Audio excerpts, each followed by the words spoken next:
BJP की hat trick के बाद अब मुख्यमंत्री कौन होगा, इस पर जो थोड़ा बहुत सस्पेंस अगर लग भी रहा था वो तो खत्म हो ही गया है। हालांकि ये पहले से ही तय था, हरियाणा में नायब सिंह सैनी ही मुख्यमंत्री बने रहेंगे, लेकिन औपचारिकताएं अपनी जगह है। इस बात का फैसला बीजेपी विधायक दल की मीटिंग में हुआ। सैनी को बीजेपी विधायक दल का नेता चुन लिया गया।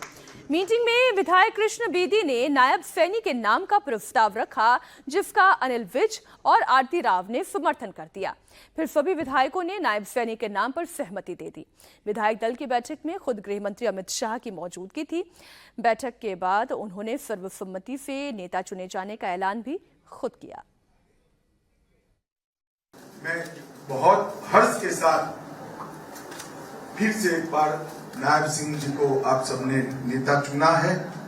पहले ही मोदी जी को देश की जनता नेता चुन चुकी है और आज हरियाणा में भी फिर से एक बार सरकार का गठन का रास्ता साफ हो गया है। तो तीसरी टर्म के लिए लगातार 15 साल के लिए यहाँ डबल इंजन की सरकार आएगी, जो हरियाणा का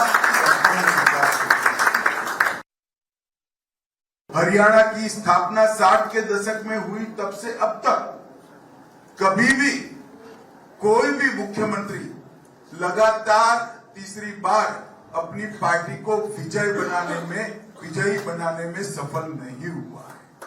पहली बार हरियाणा में लगातार तीसरी बार भारतीय जनता पार्टी, उसका मुख्य कारण है हमारे प्रधानमंत्री नरेंद्र मोदी जी जब संगठन का काम देखते थे तब हरियाणा के प्रभारी रहे। हरियाणा के विकास की जरूरियातें, हरियाणा के जनता का सर्वांगीण विकास, इसके लिए उनके मन में हरियाणियों की समस्याओं की समझ उसी वक्त से बनी। विधायक दल का नेता चुने जाने के बाद नायब सैनी गवर्नर हाउस पहुंचे। उनके साथ गृह मंत्री अमित शाह मौजूद थे। इस दौरान उन्होंने गवर्नर बंडारू दत्तात्रेय के सामने सरकार बनाने का दावा पेश कर दिया। सीएम नायब सैनी ने राज्यपाल को बीजेपी के 48 विधायकों के साथ साथ 3 निर्दलीय विधायकों का समर्थन पत्र भी सौंपा। आपको बता दें कि नायब सिंह सैनी कल दूसरी बार हरियाणा के सीएम पद की शपथ लेंगे। ये शपथ ग्रहण समारोह कल सुबह 11 बजे पंचकुला के दशहरा ग्राउंड में होगा, जिसमें पीएम नरेंद्र मोदी भी शामिल होंगे। इसके अलावा बीजेपी शासित राज्यों के सीएम भी शपथ ग्रहण समारोह के गवाह बनेंगे। हालांकि अनिल विज जो रिजल्ट से पहले ही सीएम पद का दावा ठोक रहे थे, अब उनका कहना है कि पार्टी जो जिम्मेदारी देगी उसे वो निभाएंगे। एमएलएज ने नायब सिंह सैनी के नाम का समर्थन किया और सर्वसम्मति से उनको मुख्यमंत्री पद के लिए मनोनीत किया गया। ये सोचना पार्टी का काम होता है, हमारा काम नहीं है ये। हम तो पार्टी के निष्ठावान कार्यकर्ता हैं। मुझे तो किसी गेट पे चपरासी बना देंगे ना तो मैं उससे भी खुश हूँ। पार्टी ने आज तक जो भी दायित्व मुझे दिया है मैंने वो निभाया उसको। पार्टी जानती है इस बात को। ये मुझको कुछ मालूम नहीं है। पार्टी सब इन बातों पर विचार करती है। मैं तो पार्टी का निष्ठावान कार्यकर्ता हूँ। 7वीं बार चुन के आया हूँ, 7वीं बार, और आज तक पार्टी से कुछ नहीं मांगा है, ना मांगूंगा आगे भी।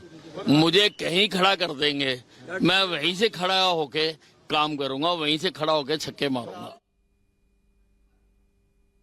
अब आप ये सोच रहे होंगे कि हरियाणा में जीत के हैट्रिक लगाने के बाद से ही नायब सैनी को ही सीएम क्यों बनाया गया। वो कौन सी बातें हैं जिसकी वजह से नायब सिंह सैनी सीएम पद की रेस में अनिल विज समेत दूसरे और नेताओं को पछाड़ सके। वजहों की बात करें तो चुनाव से एन पहले खट्टर को हटाकर सैनी को हरियाणा का ताज दिया गया था, जिसे कांटों का ताज कहा जा रहा था। सैनी ने उस एंटी इनकम्बेंसी को प्रो कम्बेंसी में बदल दिया।